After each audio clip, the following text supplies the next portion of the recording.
بسم الله الرحمن الرحیم. د ملي ټلویزیون درنو لیدونکو السلام علیکم او وخت مو په خیر. زه بریالی ساحل یم او تاسې بدلون خپرونه ګورئ. قدرمنو لیدونکو، لکه څرنګه چې تاسو ټول په جریان کې د کار او ټولنیزو چارو سرپرست وزیر عبدالمنان عمري د روسیې په کازان ښار کې د سن پیټرزبورګ نړیوال اقتصادي غونډه کې د اسلامي امارت په استازیتوب ګډون کړی و. د راستنېدو پر وخت کې ویلي دي چې دغه سفر له لاسته راوړنو ډک و. د په وینا چې په دغه غونډه کې موږ افغان ځوانانو ته د کار د زمینې د برابرولو په اړه خبرې اترې کړي دي او هلته د هیوادونو استازو هم په دې برخه کې ژمنې کړي دي چې د حل لارې چارې به ورته برابرې کړي. نو په نننۍ خپرونه کې هم موضوع همدا ده. غواړو چې په همدې موضوع بحث او خبرې ولرو. د بحث لپاره مې هم بلنه ورکړې قدرمنو میلمنو ته د سیاسي چارو شنونکی عبدالجمیل شیرانی، همداراز د پوهنتون استاد رومان شیرزاد او څو شیبې وروسته به راسره په خپرونه کې د سیاسي چارو شنونکی سید قریب الله سادات هم یو ځای شي. تاسو دواړو ته ډېر زیات ښه راغلاست وایم. شیرانی صاحب، راځئ خپرونه له تاسې پیل کړو. که په سر کې د دغه سفر د ارزښت په اړه ووایي، ستاسې ارزونه څه ده؟ بسم الله الرحمن الرحیم. ساحل صاحب تاسو ته،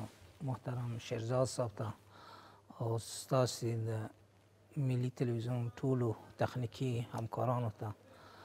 او د ملي تلویزیون له طریقه ټولو افغان مجاهد ولس ته سلامونه وړاندې کوم. علیکم سلام. راځو دې ته چې د محترم وزیر صاحب عمري سفر روسیې ته او بیا په د اقتصادي غونډه کې د هغې ګډون دا واقعا چې دغه خپله د سفر هلته د تګ هلته دا یو لاسته راوړنه ده. په دغسې حالاتو کې په دغسې شرایطو کې چې اسلامي امارت نړۍ کوشش کوي، نړۍ خصوصا غربي نړۍ کوشش کوي چې افغانستان اسلامي امارت د انزوا خواته بوځي، لا نور فشارونه او ستونزې مشکلات ورته ایجاد کړي تر څو ونه کولی شي چې د نړۍ سره دوی اړیکې جوړې شي، که په اقتصادي بخش کې وي، که په سیاسي بخش کې وي، که په تعلیمي بخش کې وي، په هر لحاظ یعنی دوی د دې ممانعت کوي. خو لله الحمد با وجود دې چې نړیوال دغه کوششونه هم شروع کړي، نړیوال با وجود دې چې د ستونزې هم جوړوي، خو بیا اسلامي امارت په دې توانېدلی دی چې د خپلو ګاونډیو د سیمې د هیوادونو لکه د روسیې غوندې یو هیواد چې یو د امنیت شورا دایمي غړی دی، یو زبرځواک هیواد دی، اوس بیرته دغه خپل پخواني برامتزان ګرځول غواړي چې دوی بیرته اتحاد جماهیر شوروي په وخت کې چې دوی د وارسا پکت درلوده، یعنی هغې حالت دوی ځان بیرته رسول غواړي. نو د دغسې یو هیواد سره د اسلامي امارت اړیکې جوړول، بیا د هغې په رسمي بلنه تګ هلته او په یو اقتصادي کانفرانس کې ګډون کول، له مختلفو هیوادونو سره د هغې لیدنه، ناسته او په مختلفو مسایلو باندې، سیاسي اقتصادي مسایلو باندې د هغې سره بحث کول او هغې هیوادونو ژمنې کول چې موږ د افغانستان سره د افغانستان هغه کارکوونکي له هغه څوک چې د کار اراده لري، له ژمنتیا لري، د هغې دپاره په خارج کې هم په داخل کې د دوی دپاره یو زمینه د کار برابرول، دا واقعا یو لاسته راوړنه ده. په دغسې حساس او شرایطو کې چې خلک نور تبلیغات کې خلک وایي چې په افغانستان کې د کار زمینه نسته، اشتغال نسته او ځوانان زمونږ ځوانان ځي فرار کوي له افغانستانه. نو په داسې وخت کې داسې یو خوشخبري، یو ښه زیری د ځوانانو دپاره، خصوصا د ځوانانو دپاره د کار زمینه برابرول، هغه که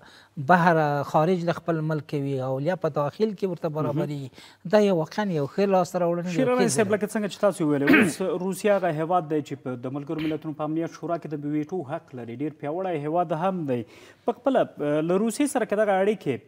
که هغه سیاسي وي که اقتصادي وي، اړیکې نږدې کېږي، پیاوړې کېږي، دغه څومره د افغانستان په ګټه ده؟ ګورئ، هر کله چې د یو داسې زبرځواک سره، له داسې هیواد سره چې هغه د ملک د امنیت د شورا دایمي غړی وي، هغه په هغې باندې حساب کېږي، د ویټو حق ولري، هغه د غربي نړۍ سره په تقابل کې قرار ولري، له داسې فرصتونو نه ګټه اخیستل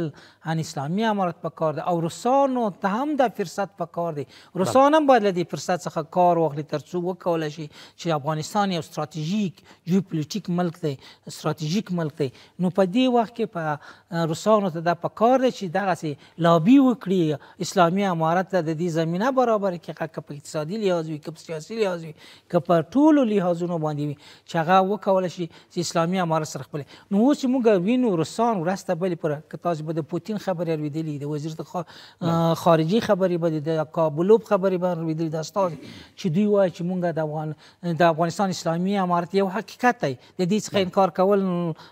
ناممکنه ده او موږ غواړو، موږ اړ یو چې له دوی سره اړیکې ونیسو، موږ ضرورت لرو چې له دوی سره اړیکې ونیسو. نو د یو زبرځواک رئیس جمهور هغه هم داسې باصلاحیته رئیس جمهور چې هغه د چا نه ډار او هېڅ هم په اوسني عصر کې نه لري. یعنی داسې یو رئیس جمهور داسې خبرې کول دا د دې معنا لري چې یعنی هغه حقانیت، هغه ارزښتونه چې د اسلامي حکومت په کابینه کې دي یا په اډانه کې وجود لري، یا دوی د خپل ملک سره یا د نړۍ سره یا د سیمې د هېوادونو سره دوستي غواړي یا همکاري کول غواړي، نو دوی اوس د حقانیت درکړی دی چې راځي د اسلامي امارت سره خپلې اړیکې ښې کړو تر څو وکولی شو په هر لحاظ سره موږ د اسلامي امارت سره د بنا په ضرورت خپلې اړیکې جوړ کړو، لکه نوره نړۍ چې له یو بل سره ضرورتونه لري. همداسې افغانستان هم هېواد دی چې له ملګرو ملتونو سره ضرورت لري او ملګري ملتونه یا نړیوال یا د سیمې یا متحده د افغانستان سره یو ضرورت لري. د ضرورت په بنا باندې موږ باید تعامل وشو او دغه یو حقیقت نور بدیل نشته چې د دې حکومت بدیل څوک وکړي یا د دې دپاره لابي وکړي. نو اوس په کار ده چې فشارونو د اپشنونو کار ورنه کړه، نتیجه ورنه کړه، نو راځي اوس د صلح د ډیالوګ لاره ونیسو. ډېره زیاته مننه. شیرزاد صاحب، یو خو په خپله د کار او ټولنیز چارو سرپرست وزیر د جهل ته تللی، د دې ترڅنګ د لوړو زده کړو سرپرست وزیر او د پوهنې سرپرست وزیر دوی هم هلته تللي دي. یعنې په داسې یو حالت کې په خپله روسیې ته د دغو اسلامي امارت د چارواکو تګ دغه په خپله د څه ښکارندویي کوي ستاسې له نظره؟ بسم الله الرحمن الرحیم، الحمدلله رب العالمین والصلاة والسلام على سید المرسلین محمد وآله وأصحابه أجمعین. رب اشرح لي صدري ويسر لي امري واحلل عقدة من لساني يفقهوا قولي. جناب تاسو ته، شیراني صاحب ته، د ملي تلویزیون کارکوونکو، تخنیکي مسؤلینو او په ټوله کې افغان ویاړلي ولس ته خپل سلامونه، نیکې هیلې وړاندې کوم. وعلیکم السلام. د هغې نه بعد په دې باندې باید وغږېږو چې روسیه د افغانانو دپاره چې یو شمالي ستر همسایه او ګاونډی د څه اهمیت لري په ستراتیژیک لحاظ باندې، په نړیوال لحاظ باندې، په هر اړخیز لحاظ باندې روسیه د موږ دپاره ډېره مهمه ده. که څه هم موږ په اتیمه لسیزه کې له روسانو سره د ډېرې یوې سترې جګړې شاهدان وو چې په هغې کې تقریبا د موږ د 2 میلیونو پورې افغانان په شهادت ورسېدل او دغسې د هغه وخت رسنیو په هغه باندې چې 2.5 لکه روسان په دې جنګ کې مړه شول او تر 15 لکو پورې دوی پرهرجلي شول چې موږ ته یې په میراث کې تقریبا 3800 یا 4000 پورې تیارې پرېښودلې او دا ډول یې د 50,000 نه تر 10,000 پورې ټانکونه پرېښودل په غنیمت کې. د دې ټولو سره اوس هغه وخت را رسېدلی چې روسان هم په دې پوه شوي دي چې جګړه د حل لاره نه ده. نو هغوی افغانانو ته د دوستۍ لاس راتېر کړی ده او په تېرو باندې هغوی پښیمان دي. او بل روسي پاکت چې د وارسا کې مزمر و، هغه د منځه تللی چې 18 یا 19 جمهوریتونه د چکوسلواکیا نه تر ازبکستانه پورې او بیا په خارج کې عراق او سوریه او لیبیا او هوانا او کیوبا دا دربر نیسي او جنوبي یمن، دا د روسي پاکت هغه هیوادونه وو. نن روسان چې د نړۍ تقریبا پخوا لومړی قوت د افغانستان نه د حملې پر مهال د نړۍ لومړنی قوت روسیه وه او دویم قوت امریکا وه. نو اوس روسیه هم بیا یو دویم قطب باندې تقریبا بدله شوې ده او لکه څنګه چې مولوي صاحب اشاره وکړه، پوټین یو تقریبا باصلاحیته رئیس جمهور دی چې دا 5م وار ده چې په روسیه کې هغه کامیابیږي او د اسلامي اماراتو د افغانستان خواته لاس اوږد کړی، غواړي په هره برخه کې له افغانانو سره مرسته وکړي. خو موږ له روسانو نه یو څو داسې غوښتنې لرو چې هغه د دوی د موږ په ګټه دي، ځکه دا د موږ یو همسایه دی او د ده سره راکړه ورکړه به موږ ته په اقتصادي لحاظ په هر لحاظ باندې اسانه او ارزانه وي او موږ او دوی د یو بل دپاره په ډېرو مدونو کې ممد واقع کېدلی شو، ځکه په افغانستان د روسیې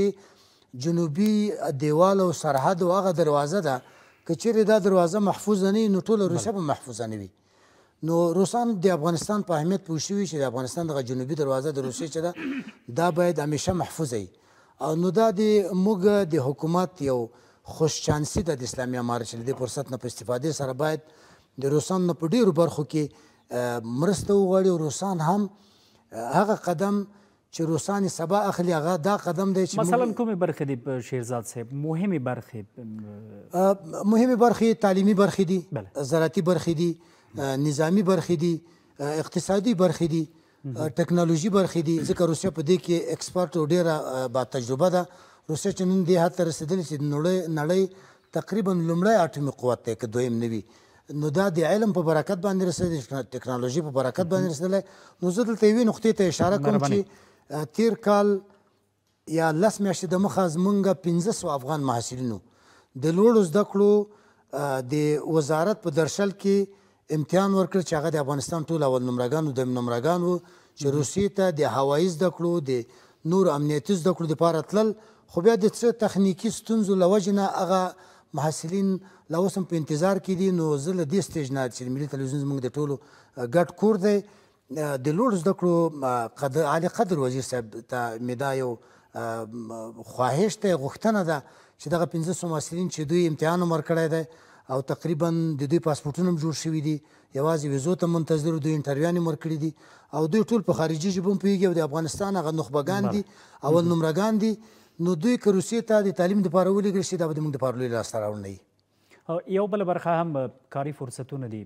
د کار او ټولنیزو چارو سرپرست وزیر چې هلته تللی و یو څه ته اشاره کړې و چې دغه سفر ډېر د لاسته راوړنو ډک و یو مهمه مسله شیرزاد صاحب چې هغه بیکاري ده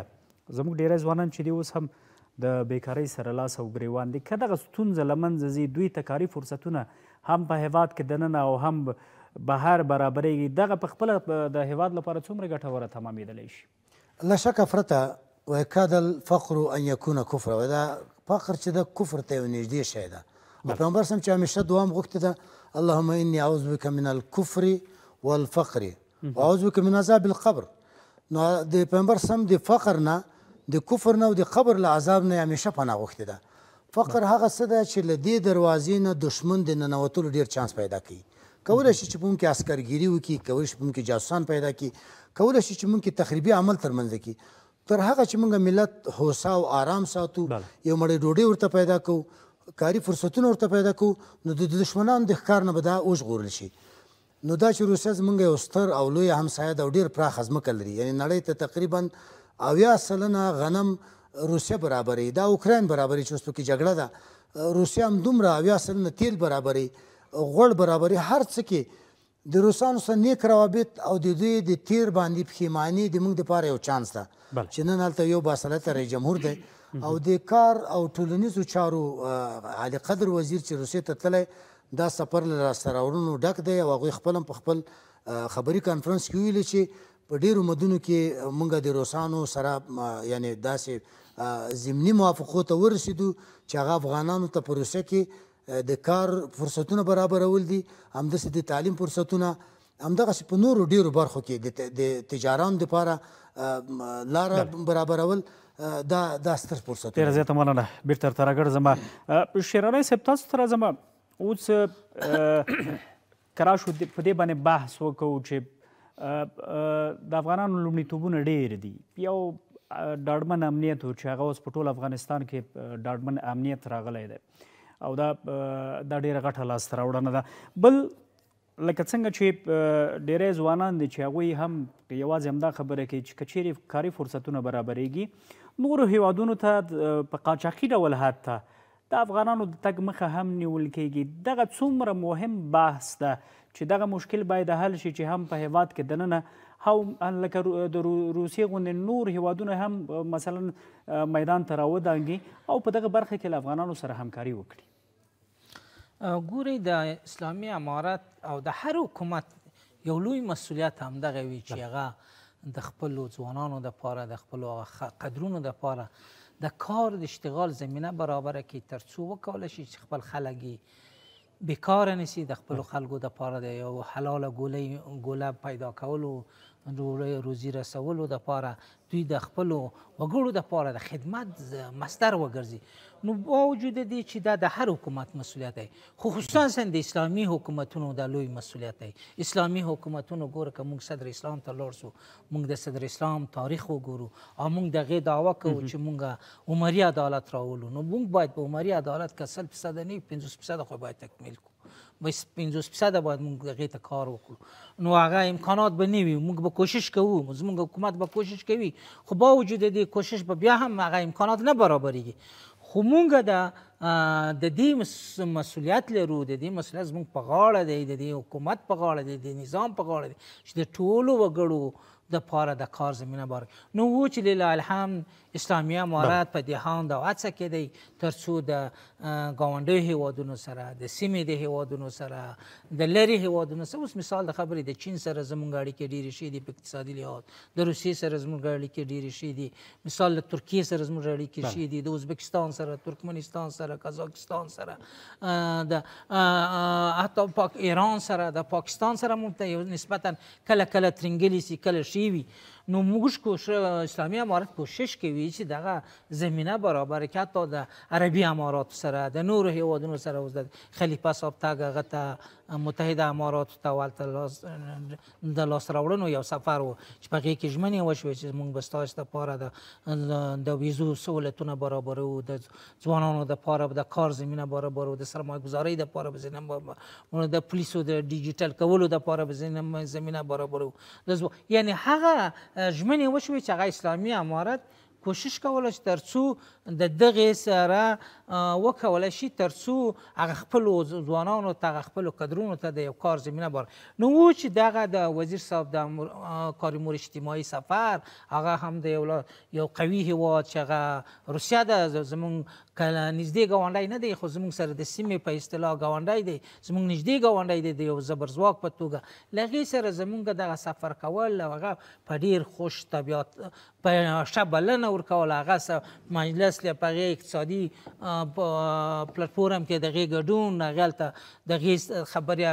عرضه کول او د نورو هیوادونو سره فاحشه کې کتل په څنډه کې کتل دا د دې معنا لري چې اسلامي امارت په دې هاند او هڅه کې دی چې تر څو زموږ د ځوانان دا نخبگان له هیواد څخه فرار ونه کړي همدې ته د کار زمینه برابره سي ګورئ تاسې فکر وکړئ یو څه وخت مخکې د چین ولسمشر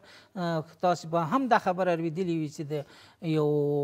پوسټ کړی و په اصطلاح د هغې یو وینا وه په فیسبوک کې په دې کې رسنیو کې سوشل میډیا کې چې که چیرې اسلامي امارت په دغه لیول لکه دا اوس روان دی په دې باندې کار وکړي او په دې باندې همداسې باثباته پاتې شي 15 کاله بعد به امریکایان راځي په افغانستان کې به کار کوي امریکایان به راځي په افغانستان کې به مزدوري کوي لکه و چې افغانان امریکې ته ځي له نورو ګاونډي هیوادونو نو لله الحمد یعنې په دې باندې اوس نړیوالو هم اعتراف کړی زبرځواکونو هم اعتراف کړی چې د افغانستان اوسنی حکومت په دې حد یعنی دغه حکومت دغه خپله فرضیه بولي د خپله عهده یعنی دا د خپل مسؤلیت بولي بعضې حکومتونه وي په ملکونو کې هغه موقتي ویلیا د یو څه وخت دپاره ویلیا وایي چې په دغه یو څه وخت به زمونږ دا حکومت وي موږ به اوس څه وکړو د خپل جیبونه به ډکو د دوی سره داسې یو اراده ده یا داسې ژمنتیا ده چې نه موږ باید خلکو ته خدمت وکړو شرانې صاحب یو خو روسیه ده همداسې که چین و ځینې هیوادونه چې دي د سیمې هیوادونه چې تاسو ورته اشاره وکړه نومونه مو واخیستلو اوس خو یوازې دا بسنه نه کوي دغه دوه هیوادونه که کاري فرصتونه رامنځته کېږي دا ډېره ښه خبره ده یو تعداد ځوانان چې دي دوی به په کار وګمارل شي دوی به دغه اقتصادي ستونزې چې دي دا به تر یوه حده پورې حل شي د دغو نورو هیوادونو ستاسې له نظره مسؤلیت څه جوړیږي چې موږ ورسره بېلابېل مشترکات هم لرو اوس دوی باید څه وکړي دوی هم باید له دې نه برات واخلي له روسیې نه له چین نه له بعضې نور هیوادونه چې دوی زموږ سره دوی اسلامي ورورګلوي هم لري اسلامي ګاونډیتوب هم لري د وینې شراکت هم لري د دین او د مذهب شراکت هم لري لکه ایران پاکستان همداسې ازبکستان او د ښه ګاونډیو دعوې هم لري باید وی لري او باید د عمل کې ثابته کړي نو موږ به دوی سره مشترکات لرو نو دوی خو دوی ته ضرور ده چې له دغه هیوادونو نه د دوی له موږ سره زموږ سره د دوی اړیکې په اقتصادي لحاظ په هر لحاظ باندې ډېرې پیاوړې سي تر څو وسعت پیدا کړي او زموږ تجارت زموږ یو له بل سره تجارت زموږ همدا پاکستان سره زموږ زموږ لوی تجارتي برخه ده، اقتصادي برخه ده. ایران سره زموږ لوی تجارت دی، د ترکمنستان سره زموږ لوی، ازبکستان سره زموږ لوی تجارت دی. همدغه اسلامي هیوادونه دي، ان ګاونډي هیوادونه دي، په هر لحاظ موږ سره یو معامله. نو اوس چې فعلا دوی ته پکار ده چې د هغه هیوادونه چې دوی کوشش کوي چې له لرې سیمې نه، له لرې بود نه له موږ سره اقتصادي اړیکې جوړې کړي، له موږ سره سیاسي اړیکې، دوی ته پکار ده چې دوی په دې کې اول قدم واخلي، دوی پیش قدم شي او دوی له موږ سره هر لحاظ کې په هر مشکلاتو کې، پر ستونزو کې لاس راکړي، نه چې دوی موږ ته ستونزې او مشکلات جوړ کړي، نه چې په اقتصادي لحاظ موږ ګمرکونه په موږ وتړي، لارې په موږ بندې کړي. دوی موږ ته باید لارې اسانه کړي، سهولتونه برابر. کوروالا بیشتر ترزم سعادت صاحب خیلی خوش آمدین در برنامه. خب در نخست میخوایم راجع به سفر سرپرست کار امور اجتماعی که روسیه رفته بود، راجع به مسائل زمینه کار به جوانان افغان روی این مسائل اوج صحبت کرده است. در نخست میخوایم که ببینیم دید شما از این سفر چی است و چگونه ارزیابی میکنید؟ به نام یاد خدای بزرگ، با درود و سلام حضور شما مهمانان عزیز در بحث، همکاران تکنیکی و بیننده های تلویزیون شما در داخل و خارج کشور. باد شدن یخهای سیاسی، اجتماعی و اقتصادی یک ضرورت است، مثل که امروز آرام آرام می روابط گسترش پیدا میکنه. معاون سیاسی رئیس الوزراء که در لیست سیاه بوده، مثلا وزیر داخله و رئیس امنیت، بازم وزیر تحصیلات عالی و وزیر تعلیم تربیه هم در سفر و وزیر کار و امور اجتماعی هم رفته. این یخها آستا باز شده میره و مشکلات آرام آرام رای حل پیدا میکنه. بسیار بستگی داره ای به روابط، حسن روابط دو طرف که چطور میتونه این مشکلات رفع بکنه. ما با برنامه‌های کلان اقتصادی نیاز داریم که چطور میتونیم اقتصاد ورشکسته ای که افغانستان در 45 سال در جنگ سپری کرده ایره دوباره احیا بکنیم و مشکلات و چالش‌های اقتصادی خود رای حل برش پیدا بکنیم. رای حل تنها نیست که ما از دنیا پول بگیریم و مصرف کرده بریم خورده بریم. باید ما کارهای بنیادی بکنیم. اقتصاد ما اقتصاد صنعتی، اقتصاد زراعتی، اقتصاد اجتماعی، اقتصاد خانواده و خلاصه تمام بخش‌های خود از نگاه اقتصادی احیا بکنیم تا ما بتانیم باز راه را پیدا بکنیم که اگر افغانستان خدای نخواسته چه از نگاه طبیعی یا چه از نگاه منطقه‌ای با مشکلات مواجه شود، ما دچار مشکلات اقتصادی نشیم. بخش دوم مایی است که ما یک تعداد مردم افغانستان مهاجر است. این مهاجر میاد دوباره به وطن. بر از یا ما شغل پیدا بکنیم، خانه و سرپناه پیدا بکنیم، شرایط برای مکتب و تحصیل و تعلیم از یا مساعد بسازیم. او حالت را که اونا در بیرون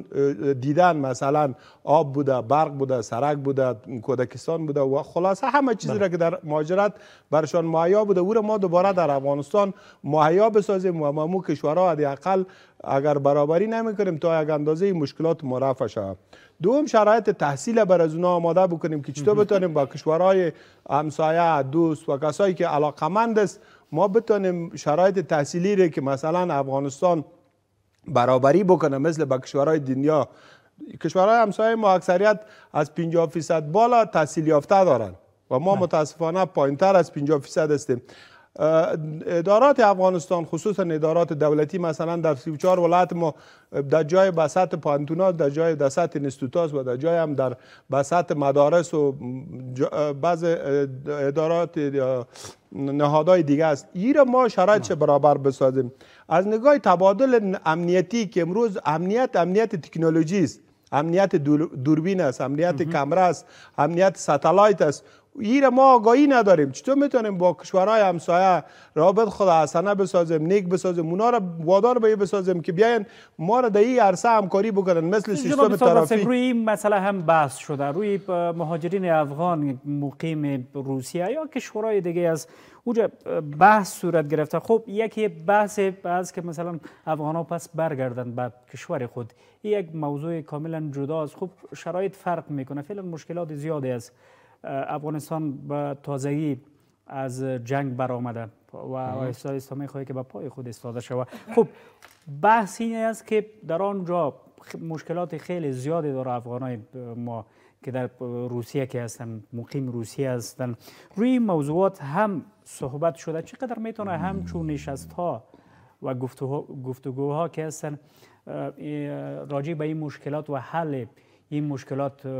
مفید واقع شود؟ خب وقتی که مشکلات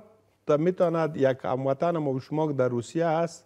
یا در کشورهای آسیای میانه، تاجیکستان، ازبکستان، ترکمنستان، قزاقستان، اوجا تاجر است، سرمایه از او به اصطلاح به موجب فریز میشه یا مشکلات پیدا میکنه، یا از نگاه تحصیلی به تحصیلش مشکل پیدا میشه، یا از نگاه خانوادگی به خانوادهش مشکل پیدا میشه. این اکثریت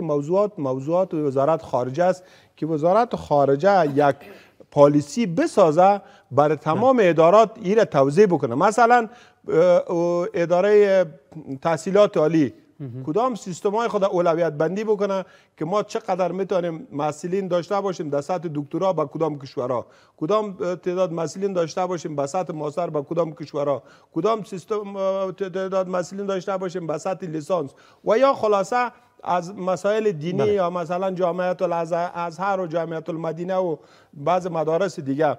بحث دیگه ای که مثلا گفتین مسائل مهاجرین است، واقعا یک مشکل است. 45 سال یک افغان رفته در یک مملکت زندگی کرده، طفل از او به دنیا آمده، جوان شده و حال از حد رسیده که او باید یا تابعیت از اون مملکت داشته باشه یا دوباره پس به افغانستان به تابعیت از اینجا، یک حالت بی سرنوشتی نباشه.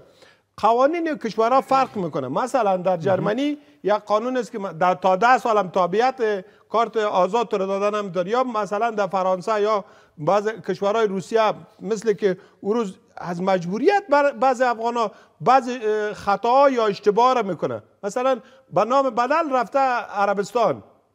فوتو چنج کرده، نام خود بدل کرده رفته، امروز در اوج به بی سرنوشتی سر خورده. یا او آدمی که به او اسم رسم مجرم بوده، هیچ قاچاقبر او را به مشکل مواجه ساخته، و یا کشورهای دیگه. پس به این خاطری به وزارت خارجه بیشترین علاقات ازی وزارت خارجه است که وزارت خارجه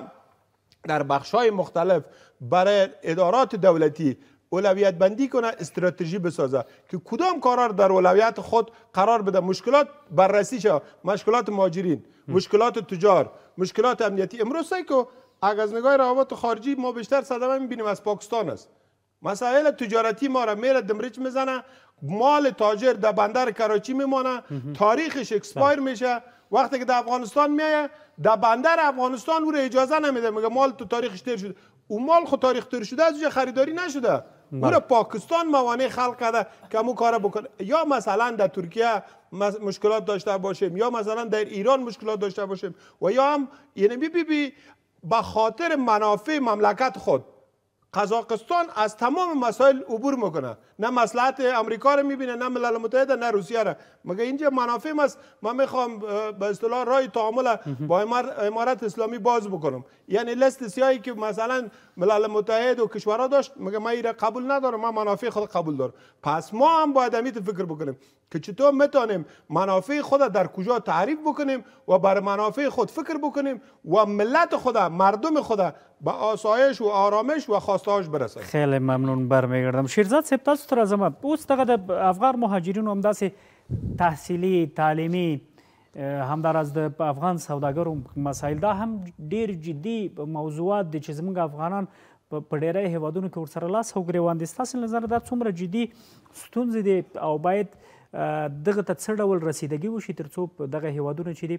هغه موږ افغانان چې هلته دي بې برخلیک یو حالت سره یې دغه ستونزې هم حل شي؟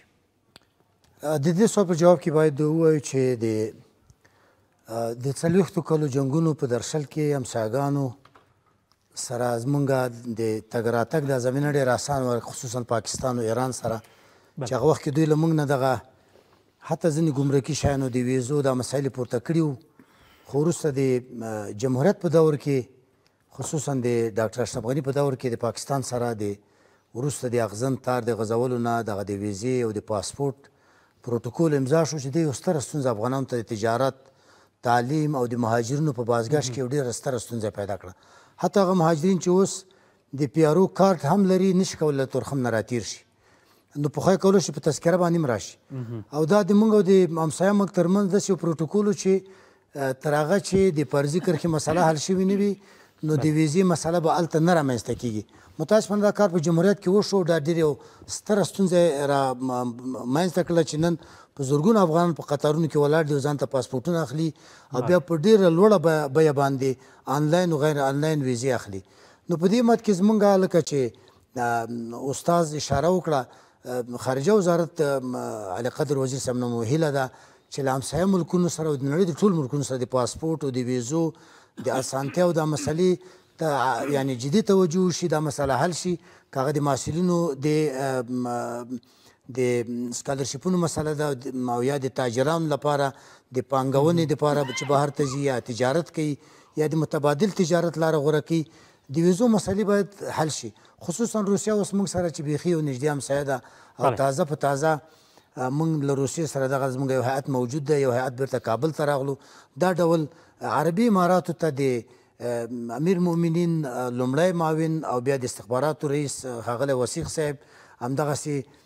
د ریاست الوزرا لومړی معاون مولوي صاحب عبدالکبیر صاحب، دا ټول تللي دي او دوی ټولو د افغانستان د زیاتو اقتصادي او بېلابېلو مسایلو د حل لپاره تللي دي او په ضمن کې به هغه مناسک او عمره او حج هم ادا کړي. او دا ډېره د یو خوشبختۍ او د خوښۍ خبره ده چې په هممهاله موږ په یو وخت کې عربي نړۍ ته زموږ هیاتونه لاړل او د روسیې غوندې چې یو ستره ستراتیژیک همسایه جوړېدی شي که اخلاص ولري. نو لکه مخکې ما یو اشاره وکړه چې ښاغلی پوټین په دې کې باید تردد ونه کړي چې افغانستان په رسمیت باندې وپېژني. څومره چې روسیه افغانستان په رسمیت باندې وپېژني هغومره زر یې له غرب سره له نړۍ سره مسایل هم حلیږي او دغه ټول مشکلات له منځه ځي. نو د ویزو په باره کې د اسلامي امارت د مسؤلینو موږ خصوصي توجه غواړو چې د پاسپورټ او د ویزو مسلې بیخي اسانه کړي تر څو افغانانو ته د تحصیلي بورسونو مسله هم اسانه شي او افغان تاجرانو ته ستونزې نه وي. او بل په دې کې د بانک مسله حل شي. افغان بانکونه له نړیوال بانکونو سره وتړل شي، دغه ستونزه ډېر زر حل شي تر څو چې زموږ بانکي سیستم له نړیوال بانکي سیستم سره وصل نشي زموږ اقتصاد وده نه کوي. که څه هم موږ یو په اصطلاح استهلاکي هیواد یو، موږ صادراتي هیواد نه یو. په زراعت باندې زموږ ډېره ترکیز دی او په استهلاک باندې. نو موږ که اقتصاد مو پرمختګ وکړي د بیکارۍ کچه راکمه شي او په تعمیراتي لحاظ باندې په افغانستان کې طبعا د کار د تعمیراتو کار باید شروع شي. اگر چې هغه ملاحظې چې دولت لري په غصب شوو ځمکو باندې هغې ته په کتلو سره دغه د تعمیراتو کار شروع شي تر څو کار وده وکړي او افغانان بیکاره او بېروزګاره پاتې نه شي، تر څو د خارجي دښمن د ښکار نشي او د خپل هیواد په ضد باندې بیرته استعمال نه کړي. نو د فقر مخه چې څومره زر ونیول شي دا به زموږ دپاره یو لوی پرمختګ وي او اسلامي امارت په دې کې ډېر لوی قدمونه اخیستي دي. الله دې مزید توفیق ورکړي. کور ودان خیر اوسې. شیراني صاحب تاسو ته راځم. کراش اوس بیا په دغه سفر کې په دغه غونډه کې د افغان کډوالو د ستونزو په اړه باندې هم خبرې اترې شوې دي چې دوی ته هم ځینې اسانتیاوې برابرې شي. یوه مهمه ستونزه د ویزې د ورکړې د افغانانو ته، دغه په خپله څومره جدي مسله ده چې باید حل شي؟ ګوره په د اوسنۍ شرایطو کې افغانان له مختلفو ستونزو سره مخامخ دي. چې یوه ستونزه هم دا د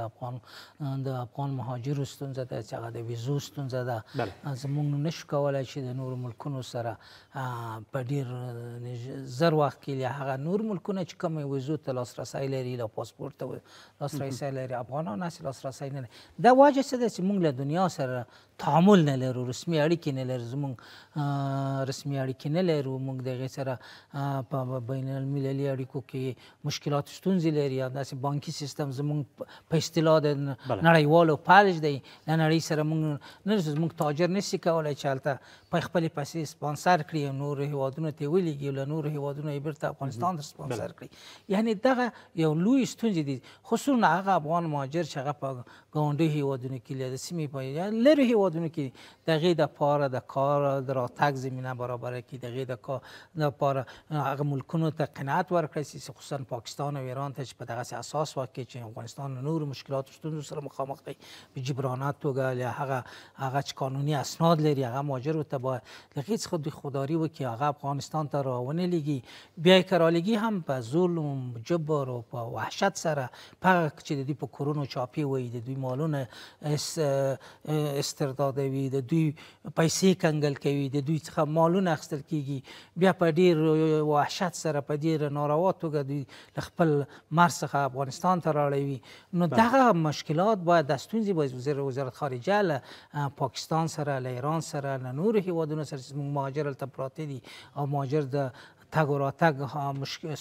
سهولتونه ورته برابر کړي. نو دا یو لوی مشکلات او ستونزې دي چې اسلامي امارت په دې کې ډېر هڅه وکړي، ډېر هاند وکړي، ډېر کوشش وکړي. که څه هم چې د پاکستان دغسې هدف و چې او د ایران چې موږ به دغه مهاجر په ډله ییزه توګه افغانستان ته وباسو او هلته به دوی د پروسه مدیریت نشي کړلی، ځکه له یوې خوا د دوی خو تبلیغات دومره وسیع دي او دومره لوی تبلیغات شروع کړي چې په افغانستان کې فقر دی، د کار زمینه نشته. نو چې یو هغه هلته خلک په فقر کې لګیا دي، ځوانان فرار د مرز کړي او د اشتغال د کار نشته، زمینه د کار برابر نشته، بیا په میلیونونو نور په لکونو مهاجر ورسي، هغه هم یو لوی بوج سي په اسلامي امارت باندې. یعنې امارت به ونه شي کړلی چې دغه مسله مدیریت کړي. نو په افغانستان کې به ستونزې مشکلات پیښ شي. نو هغه لله الحمد چې د دوی د شوم پلانونه هدف ته ونه رسېدل، بلکې اسلامي امارت به توانېده چې د دغه مهاجرو تر هغه حده پورې چې د دوی امکانات او سهولتونه او هغه دوی ته برابر کړه، د دوی د ستونزې اولیه کومکونه یې ورسره وکړه، نړیوالو مؤسساتو سره، نړیوالو هېوادونو یې وغوښتل چې د افغان مهاجرو سره هغه مشکلات او ستونزې چې د دوی په راتګ کې دي، د دوی د سرپناه ځای دی، د دوی د ترانسپورټیشن تګ و راتګ دی، دا باید سهولتونه ورته برابر چې لله الحمد اسلامي امارت په دې باندې وتوانېد. خو اوس اسلامي امارت ته دا په کار ده چې لکه دغه پروسه چې مدیریت کړه دا پروسه نور هم مدیریت کړي، همداسې لوی پروژې استراتیژیکې پروژې جوړې کړي، زیربنایي لکه د ګوشتپې کانال، سوده کشکري، تیل سو، همداسې د مس عینک پروژه دوی باید جلب پکې وکړي، ډېر زر فعال شي، کارونه شروع شي، همداسې د ټاپي پروژه زر کار شي، همداسې نور لکه مثال د سالنګونو جوړول دي، د کابل کندهار لویه لار جوړول دي، دویم سړک جوړول دي، همداسې په هر ښار کې د سړکونو جوړول دي. نو په دې کې خپله همداسې زموږ داخلي او خارجي سرمایه‌ګزارانو ته د دې زمینه برابره کړي، لکه تر امنیت خود 100% تامین دی چې هغه تشویق سي او راسي خپله سرمایه‌ګذاري وکړي، تر څو زموږ افغانانو ته په هر عرصه کې د هغې مسلک مطابق کار پیدا شي، کارګر ته د کارګر په، د انجینر ته د انجینر په مسلک کې کار پیدا شي، اقتصاددان ته د اقتصاد په برخه کې کار پیدا شي. یعنې هر هغه خپل مسلک دوی، ځکه که چیرې د کارونو پروژې استراتیژیکې لوی پروژې زیربنایي پروژې زموږ په هېواد کې شروع سي، لکه څه ناڅه چې شروع شوي دي او عملي کارونه هم جریان لري، همداسې د کارو ته ادامه ورکړه چې دا مزید شي، لوی زیاتې شي. نو موږ به وتوانېږو، زموږ حکومت به وتوانېږي چې په ډېر کم وخت کې زموږ ځوانانو ته د کار زمینه برابر کړي او زموږ ځوانان د دې فقر او د دې ستونزو او د مشکلاتو څخه راه حل ورته پیدا کړي. سادات صاحب، خب یک بحث از که در کشورهای دیگه به افغانا اشتغال زایی صورت بگیره، زمینه کار برش فراهم شد، حرف خیلی خوبی است. یکی مدام ما راجع به موقعیت جغرافیایی افغانستان صحبت میکنیم. خب حالا کدام امکانات است که در داخل کشور خود امارت اسلامی بتوانند تا در پهلوی ازی که در کشورهای دیگه برش اشتغال زایی صورت بگیره، در خود داخل افغانستان باید اینا اشتغال زایی و زمینه کار برش مساعد شود؟ ببینیم، ما از تجارب کشورهای دیگه باید بیاموزیم که مثل که دنیا چطور تغییر کرده. مثلا در 50 سال چینایی‌ها از فقر مطلق حالا برآمدن، کمترین میزان بیکاری در چین است و چین یک کشور قدرتمند اقتصادی شده. در 50 سال دبی یک مملکت و اصطلاح یک کشور جور شده که امروز یک کشور صنعتی، اقتصادی، توریستی، هر چیزی هست که حرفش برای گفتن از قطر عمود. مثلا در زمان شوروی روسیه بر یک نان سیلو در صف ساده می شدن، اما ساختار از سیستم ساختن به مردم خود دست باز دادن. مثلا تاجر اجازه دادن که تجارت بکنه، بانک حمایوی در پالوش استاده شد، برای زراعتش کوپراتیو ساخته شد، برای محصل شرایط تحصیل برابر شد، برای معلم معاشش بیشتر شد. خلاصه همه چیزها را دست به دست هم دادن. ملت و دولت با هم یک جای کار کردن، نهادها را تقویه کردن. امروز تو ببین در طول 20 سال البته قبل از زمان داود خان بوده، ما نتونستیم یک بانک زراعتی بسازیم به واقعیت که هر شعبه از این بانک در ولایات باشه. ما یک بوجه کود کیمیایی پاکستانی را با 6000 افغانی خریدیم. یعنی به خاطر از وقت پس زمانی که ما دوباره گندم از دهقان میفروشد به 100 افغانی است. ترکاری هموت و میوه هموت. ما مدیریت تجارتی را اصلا نداریم. منیجمنت که یکی از اساس‌ترین رکن اقتصاد دنیاست، اداره و منیجمنت در دنیا برش پانتون ساخته. ما متاسفانه به او ارزش قائل نیستیم. اینم امروزی که ما با مشکلات مواجه هستیم. خب وزیر کار و امور اجتماعی سفرش بدون مثلا مشاورین وزارت اقتصاد یا معین وزارت اقتصاد باید همراه می بود که یک آجندای 1 ساله، 5 ساله، 10 ساله که ما در کدام عرصه ها میتونیم از نگاه اقتصادی برای کار امور اجتماعی یک راه پیدا بکنیم که مردم ما شاغل شود و این شغل و این راه را چه رقم آزاد بتونیم باز بکنیم و مشکلات خود از نگاه اقتصادی، از نگاه اجتماعی، از نگاه منطقوی که افغانستان در کدام موقعیت جغرافی است. مثلا ما دعوت بکنیم از اکثریت کشورها که میتونن از پول افغانستان استفاده بکنن، مثل چینایی‌ها، مثل هندی‌ها، مثل پاکستانی‌ها و خلاصه همه کسایی که در اراضی افغانستان بلد هستند و این راه یک راه قدیمی است از نگاه اقتصادی، میگه راه ابریشم. زیادتر کشورها راه را جور کرده میرن. ما متاسفانه راه را جور نکردیم. مثلا راه ترانزیت زمینی ترکیه میگه مال خود، ما کمکای خود از طریق ریل به افغانستان میرسونم. منظور از او دیگه چیز است. منظور از او نیست که اوجا بر افغانات دلش بسوزد کمک خود در 4 تا لاری بار میکنه میاره، ولی او راه باز میکنه برای مردم خود نشان میده که راه زمینی ترکیه از ترکیه باز شده تا افغانستان رسیده. اینمی راه اقتصادی میخواد بره به چین، یعنی اروپا را ترکیه میخواد مسئولیت بگیره و راه چین تصاحب بکنه. چرا امتیاز شما نمیگیریم؟ ما راه به اصطلاح ترانزیت هوایی دنیا داره از خاک افغانستان. ما چطور میتونیم که از این منفعت بگیریم؟ مثلا ایندیا میاد در چابهار ایران 10 میلیارد دلار سرمایه گذاری میکنه، در حالی که چابهار تا افغانستان 500 کیلومتر فاصله نداره. اگر ما با 500 کیلومتر فاصله به دریا به آب آزاد میرسیم، خب ما ترجیح میدیم که ما روابط اقتصادی خود با ایران باید جور بکنیم و یک پلان استراتژی اقتصادی کلان جور کنیم، یک بورد اقتصادی کلان جور بکنیم که یا بتواند مسائل سیاسی ما را از مسائل اقتصادی و اجتماعی ما جدا بکنه. امروز که مردم افغانستان 5 لک نفر در دولت کار میکنه، 5 لک نفر در بازار کار میکنه، 1 میلیون، 1-2 میلیون دیگه مثلا شغل دارد که خودش برای خود شغل 3 میلیون. فکر کو که 5 میلیون دیگه هم دهقان و دیگه است. متوقع کل ما خب بیکار از مردم ما. چطور میتونیم تنها تمرکز بکنیم به می که کلنگ و بیل بگیره بره آن معادن بکنه، یا ما رای پروسسش پیدا بکنیم که اینمی معادن که کنده میشد استخراج میشد این پروسس شود، در پروسس از 100 نفر کار بکنه، در پکیج از 100 نفر کار بکنه، در ترانسپورت از 100 نفر کار کنه، در باربری 100 نفر. ما میتونیم در یک معدن 1000 نفر در اوجا مصروف بسازیم. خب مثلا اگر ما فرصت ها را غنیمت نشماریم و شرایط بهتر نسازیم، منابع پیدا نکنیم، مدیریت نکنیم، منیجمنت نکنیم، متخصصین با کار به اصطلاح وادار به این نسازیم که وا برون کار تخصصی را انجام بدن. مشکلات اساسی که امروز است، اگر بحث امارت اسلامی را میگن بحث همه شمول، جدا از او بحث همه شمول بودن، بحث تخصصی بودن خیلی یک بحث کلان است که هر اداره باید متخصصین عصرش باید واگذار شود. خب اگر بست اول بست سیاسی اجازه نیست، بست دوم، سوم، چهارم، پنجم تا بستای دیگه که تخصصی است باید بره و خارجی ها میای او را قناعت حاصل بکنه. کی قناعت حاصل بکنه؟ او مثلا یک جیولوژیست است، او میخواد تمام اصطلاحات خود اصطلاحات لاتین کار میبره، پس و از اصطلاحات معدنی یا جیولوژیکی کار میبره. ما باید با مو زبان خط از او صحبت بکنیم تا قرائت از او را حاصل بکنیم که یک کشور میاد میگه 1 میلیارد دلار ما سرمایه گذاری میکنم، ما بر سرمایه گذاری از او بگیم چه شرایط میخوایی، یک دوستی منافع خود در نظر بگیریم، منافع جانب مقابل در نظر بگیریم، زمان در نظر بگیریم، امکانات در نظر بگیریم، باز ما میتونیم به اهداف خود برسیم. خب اگر ما بگیم که خب دوستای ما سفر کردن، اگر سفر از یا پر دستاورد باشه بیاین مدیریت شوه، این راه پیدا بکنه برن به کشورهای دیگه بازم صحبت شوه،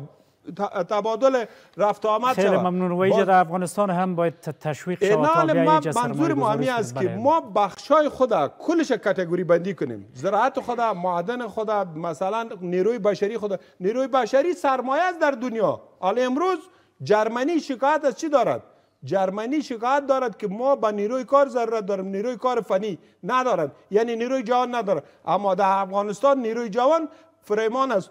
خارجی ها ما متوجه نشدیم، با معذرت بله از ما نیروی کار مفت میگیره، مثل برده واره از ما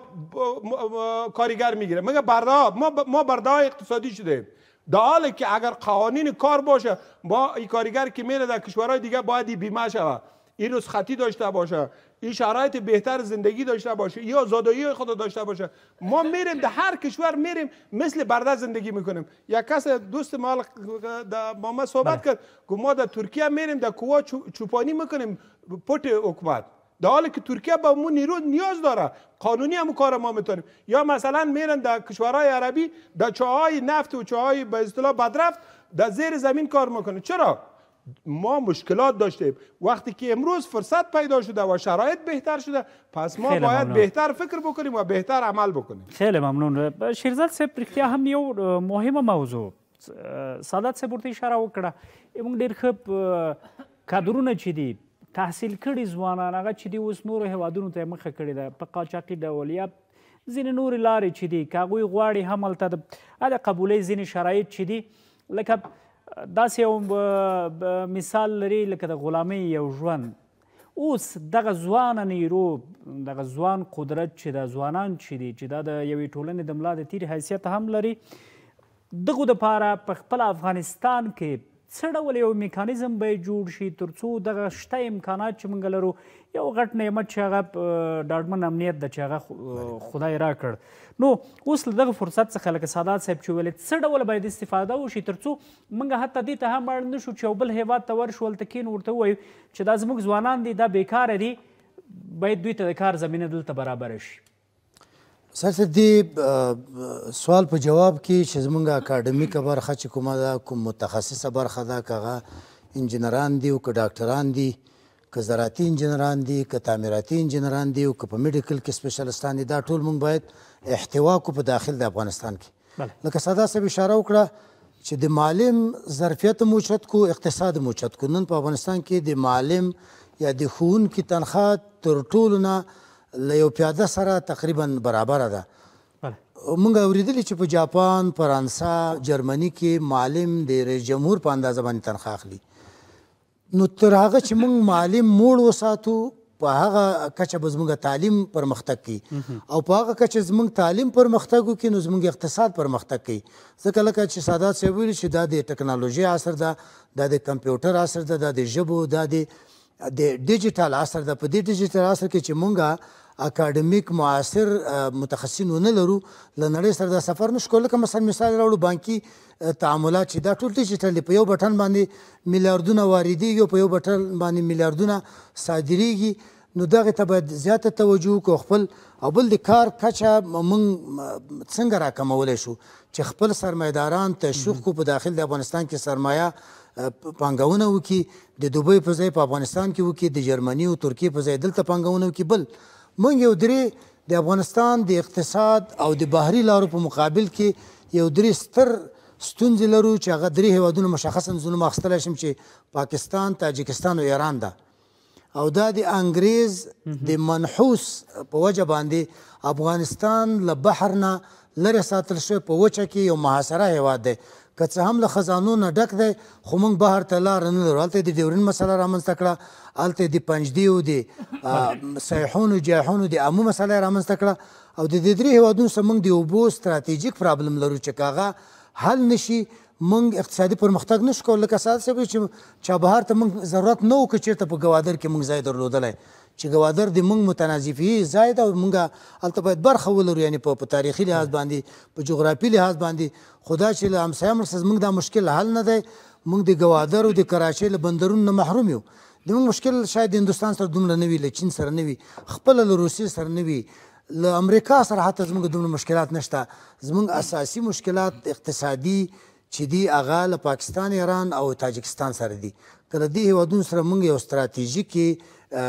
بحث ولرو او په عمده مسایلو ورباندې ورسره پرېکړې وکړو زموږ اقتصاد ته لارې هواریږي موږ کولی شو چې له نړۍ سره د درې واړو هیوادونو د لارې نه وصلم شو او اقتصاد مو پرمختګ هم وکړي او بل دغه متخصص مغزونه چې په افغانستان په د ملت په پانګه باندې روزل شوي دي هغه دلته تخصص کړی هغه دلته لیسانس اخیستی ماستري او ډاکټري اخیستې او هغه داسې روغ جوړ له موږ نه ځي او په غرب کې د غرب د بردګۍ لاندې هلته کار کوي دا د موږ دپاره بیا ډېره تاواني شی ده او بل یو نقطې ته اشاره کوم چې ډېره خطرناکه ده چې میډیا کې تازه رابرسېره شوي ډېر افغانان خارج کې د تابعیت د قبلولو په خاطر العیاذ بالله دې ته اړ شوي دي او دې ته چمتو شوي دي چې حتی خپل دین بدل کړي عیسویت او کاتولیک ځان نه جوړ کړي پروتستان جوړ کړي ارتوډکس ځان نه جوړ کړي نو موږ د دې مخه باید ونیسو د دغه فرهنګي یرغل مخه ونیسو او د دې عمده لامل چې ده هغه اقتصاد ده اقتصاد به ورغو اقتصاد د ژوند شهرک دی عصب الحیاه دې ته وایي نو پیغمبر صم ځکه پناه غوښتې ده له کفر او له فقر او د قبر د عذاب دا درې شیان د دې سره یو بل سره مشابه کړي چې فقر مترادف د کفر دی او کفر مترادف د قبر د عذاب دی دین پیغمبر صلی الله اللهم انی اعوذ بک من الكفر والفقر وعذاب القبر لا اله الا انت کورودان شیرانه صاحب خبرونه ورو راټولو لتا څه به وپوښتم اوس بالاخره افغانستان څه باید وکړي تر څو د ځان باسیاینې په لور باندې ګام کېږدي تر څو د نورو هیوادونو له محتاجۍ نه خلاص شي ګورئ تاریخ چې موږ مطالعه کوو ګورئ جاپان وګوره چین وګوره دا هیوادونه موږ یو تاریخ لرو موږ جاپان په یو ځای ازادي اخیستې ده خو جاپان په کومه ردیف کې دی موږ په کوم ردیف کې ده همداسې د جنوبي کوریا ته چې لاړ سي او ویې ګوري نږدې نه یې وګوري هغې دغسې ستونزې مشکلات درلوده زموږ نه بتره وه زموږ حالات ډېر ښه وو په هغې ملکونو کې لکه جاپان لکه چین لکه جنوبي کوریا اوس جنوبي کوریا هم یو اقتصاد محوره هیواد دی همداسې جاپان په نړۍ کې چین خوا دی د نړۍ دویم اقتصاد جوړوي نو ګوره 22 کاله چینایان چا په رسمیت ونه پیژندل مونږ خو لله الحمد تر اوسه 3 کاله وتلي دي زیات وخت هم نه دی وتلی اوس هم خلک کوشش کوي چې له مونږ سره سیاسي تعامل وکړي سیاسي خو څه وکړه چینایانو جاپانیانو څه وکړه کوریایانو څه وکړل چې خپلې مټې راونغښتې په خپلو مټو باندې او مونږ هغه زیربناوې چې نه جاپان لري نه کوریا لري نه چین لري مونږ هغه زیربناوې هم لرو مونږ هغه معدنونه هم لرو مونږ الله پاک مونږ ته هغه زیرمې راکړي دي خو چې مونږ له هغې څخه سالمه استفاده وکړو او هغه مونږ مدیریت کړی شو خو متاسفانه چې تیر حکومتونو تیر رژیمونه دغسې ساتل شوي وه دغسې حالت کې قرار درلود هغه چې غلام هیوادونه و هغې نشوی کولی چې د خپلو زیرمو څخه د خپلو معدنونو څخه دوی ګټه واخلي او استفاده وکړي او د خپلو خلکو د شیرازۍ دپاره یې وکاروي اوس چې لله الحمد دغه فرصت راغلی دی ډېر لنډ شیرانه صاحب د دغه فرصت څخه زموږ هیواد لکه څه هم چې اوس یې په کار شروع کړي ده موږ وینو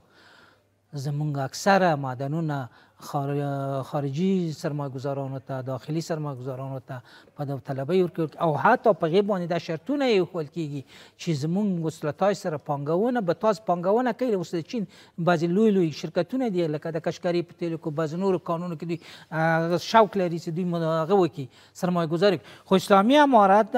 پترولیم وزارت په دوی باندې دا هغه یې شی دی شرط یې شی دی چې دا کانونه به په افغانستان کې ایستل کېږي استخراج کېږي تصفیه کیږي به همدلته زمونږ بشري قوا به افغانان وي نه خارج. ډېره زیاته ځکه مننه نو شیرانه په دا زمونږ که زمونږ حکومت دې کار ته توجه وکړي او لکه څنګه چې شروع کړي همداسې ادامه ورکړي ته د نور هم ګړندي کوم ګامونه واخلي انشاءالله چې دغه د فقر او لوږې سلسلې ته به د پای ټکی کشش ورسي. ډیره زیاته مننه سادات صاحب، خیلی کوتاه وقت خیلی کم داریم. خب چی باید شود تا افغانستان از یک کشور صادراتی به یک کشور تولیدی پیش بره یا پیشرفت بکنه؟ خب درست حرفتان نیک است. ما یک کشور مصرفی هستیم متاسفانه، تا حالا صادراتی نشدیم، کشور مصرفی هستیم. یعنی چیزی همتایی که از دیگه کشورها تولید میشه خیلی خوشحال هستند پاکستانیا و ایرانیا که بازار گرم دارند، چیزی که جرنگانه و پوقانهشان از به افغانستان میفرسته. ما باید خود اقتصاد خود به معنای ازی که امارت اسلامی میگه ما اقتصاد محور هستیم، باید اقتصاد محور به این بسازه. با معذرت البته هدف وارداتی خیر خواهش میکنم. منظور ما این است که ما چطور میتونیم همین مشکلات خود تخصصی حل کنیم، بنیادی حل بکنیم. دنیا از کدام مسیری که رفتن برای ما تیار لابراتوار شده، کدام جایی که کارهایی که کامیاب بوده ما از کارهای کامیاب باید به اصطلاح برداشت بکنیم. مسیر زمینی افغانستان پل ارتباط بسازیم، زمینی چین با اروپا وصل بکنیم، هندوستان با آسیای میانه وصل بکنیم، ایران با چین وصل بکنیم، پاکستان مثلا با از مسیر افغانستان استفاده علاقمند است یا کوشش میکنیم. ما باید اقتصاد خود درجه بندی بکنیم، اقتصاد کلان، اقتصاد متوسط، اقتصاد کوچک. باز برازی برنامه ریزی بکنیم، برنامه 1 ساله، 5 ساله، 10 ساله، 50 ساله. در اون صورت ما میتونیم که ما به خودکفایی برسیم. ما با ژاپن همسری بکنیم 100 سال نه 200 سال فاصله داریم. ما اگر با کشورهای همسایه همسری بکنیم ما 100 سال فاصله داریم. چرا که ما 50 سال بیران کردیم وطن خدا، 50 سال هم کار نکردیم، 100 سال ما عقب هستیم. برای جبران 100 سال اگر دیگه کشورها 8 سال کار میکنه، ما اگر 16 سال هم کار بکنیم کفایت نمیکنه. یعنی پلان منظم، کار منظم و تخصصی ما را میتواند به مدارج عالی و به مو رفاه و ترقی و آرزوهای ما برسه. و اگر ما آرزو داشته باشیم و هدف نداشته باشیم باز به مو مدارج نمیرسیم. تاسو ټول نه ودونه مننه چې خبرونه ترغلي کور ودان درنو کتونکو له تاسو هم مننه کوم چې تر دې د ملمک سره وي تر بیا خې چاري